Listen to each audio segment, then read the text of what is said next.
Hey folks, Green Stuff Gav here. So we're back with the Blood Angels army, and I think everyone wants to see, would prefer to see squad by squad.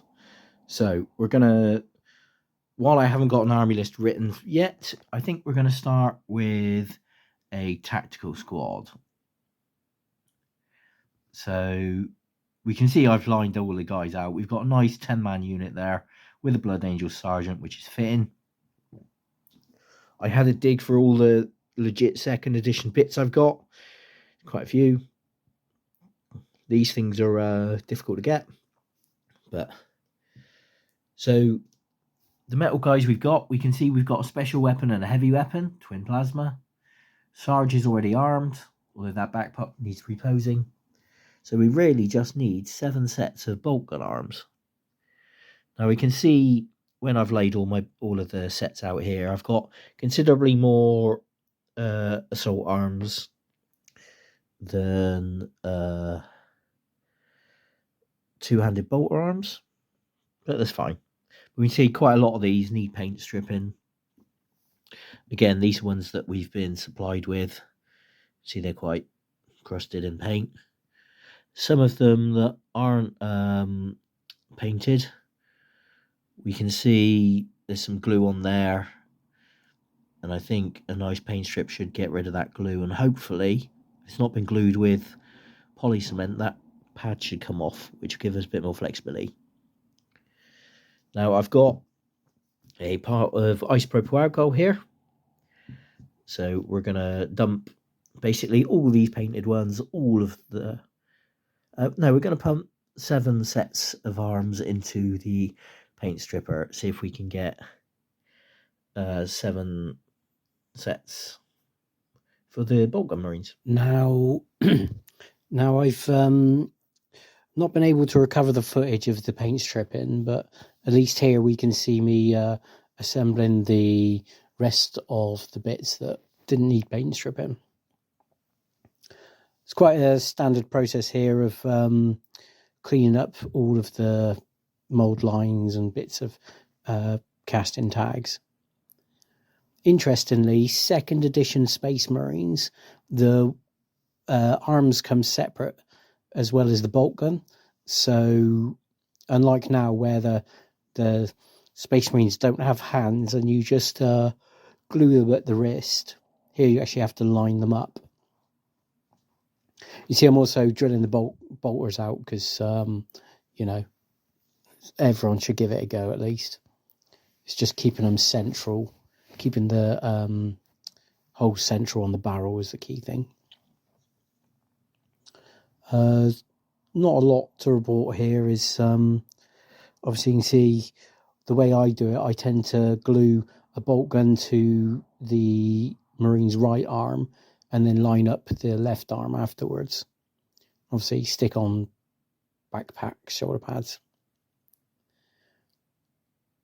Now here I'm also using some green stuff to fill all the holes on the bases. Quite a straightforward thing here. Nothing, you know, put a ball of green stuff over the gap, use a sculpting tool to flatten it in and trim off the excess. It's not necessarily necessary for everything, but I think it'll help, just especially with gluing. We're going to be flocking these bases, so not having gaps for the flock to fall into will help keep a consistent level. See, I'm also just tidying up some of the damaged parts, which isn't too strenuous. Sometimes it's good just to spend a little bit extra time looking over details like this, and that'll really help the models look better. So, right. We've all had an undercoat in Colour Forge's matte black because it's fantastic. And I was going to go for a very 90s day glow red here, but I've gone quite a lot darker. You can see this is Word Bearer's red,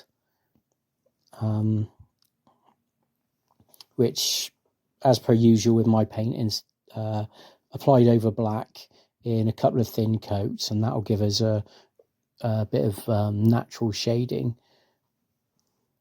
So just being careful here to pick out all the details. Going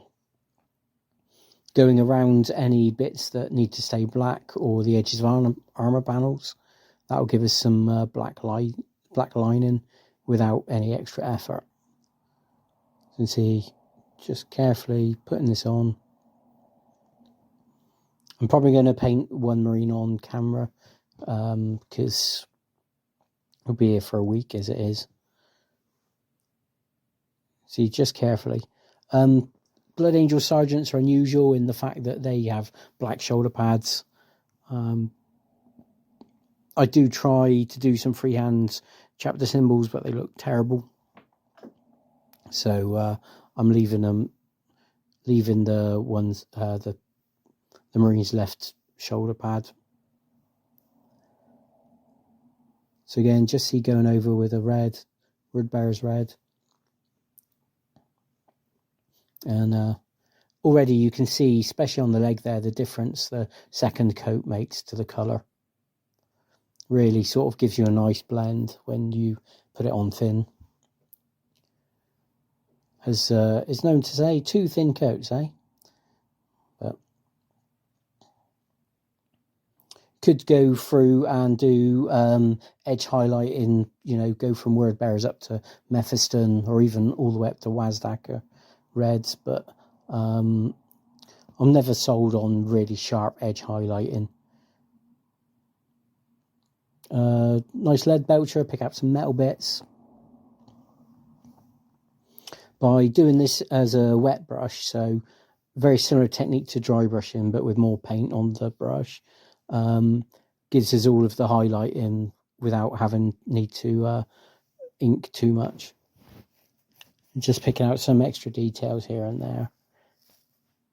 I'll do a separate video on how on a couple of techniques on how to make banners, because I'm going for obviously 2nd edition here.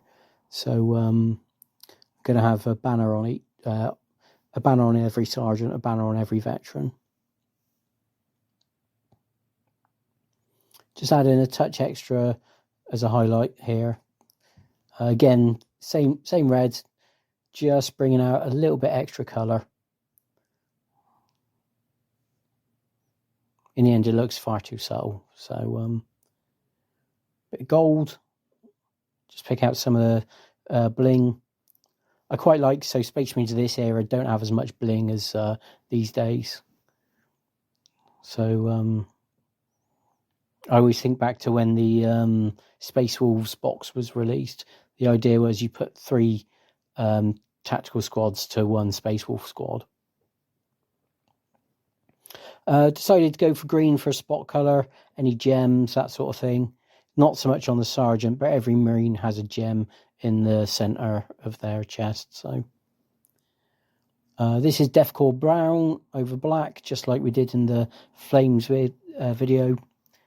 Everyone says, you know, you can't paint yellow very easily, but it is when you start with Deathcore brown. What we do is pick all the bits out. And while that's drying, just a little bit of dry brushing, some bone colour, things like purity seals. Pick them all out in Rakarth Flash. Mixing in some flesh tone with the Rakarth brown, which we used as a base. This will give us the base of our skin tone, and means that when we add Uriel yellow to Deathclaw, that will give us a different shade, make the yellow really stand out. Again, dry brushing the hair, a wet brush on the eagle, and then adding in more Uriel yellow just to pick out the highlights. Gives a nice solid yellow colour. Pick out some more gold bits. Bit of a tidy up really.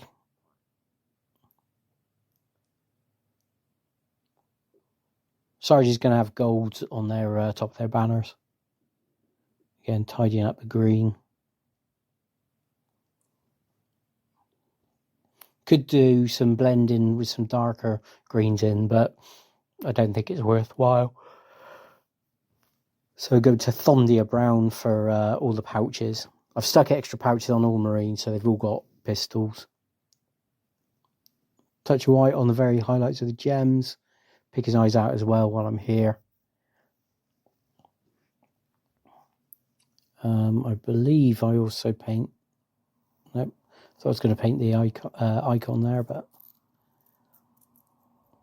Tidying up purity seals. And highlighting the pouches with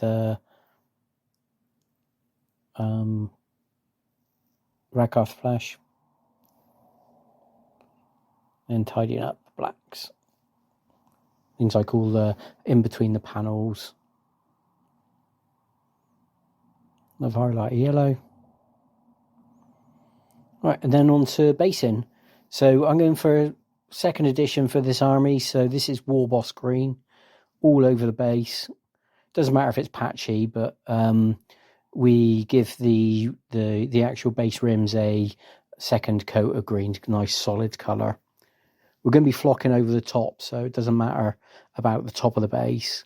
But because PVA glue dries clear, it's good to add a colour, just to give it some extra depth and then to hide any patchy bits. So you can see doing the whole squad at once here. Because by the time we paint the 10th, the bases will be dry enough to slap some PVA on. Quite a simple technique, but makes sense. You know, I think the green really stands out. I know everything was green back in the 90s, but with the red of the Blood Angels, it's a nice contrast. So you can see working through one after another. Just doesn't matter about patchy coat on top. You could go back and give a second coat, but I don't think it's worth it. Because like I say, we'll be flocking. Just being careful around the feet, not to cover the feet up. Out comes flock, some PVA glue. And use an old brush, just slapping it all over the top of the base. Now here you can see I dip the Marines in and then don't even tap it off. Just put them aside, let it dry a bit. Because if you tap too quickly, then you'll take some of the top coat off and you'll end up with patches. So keeping an absolute load on top of the base. Because by the time we get to the end of the squad, the first one will be dry enough that we can hold it above the tub, give it a tap, get all the excess off, tidy up the edges, that sort of thing. See, with the Sarge here. All we're doing, holding them upside down above the pot, tapping them, and that'll, and then just running a thumb along the edging just to keep them nice and tidy. Yeah, easy as that. Well, as always, thanks for watching. Be nice if you hit a like, subscribe and all that. And as always, have fun.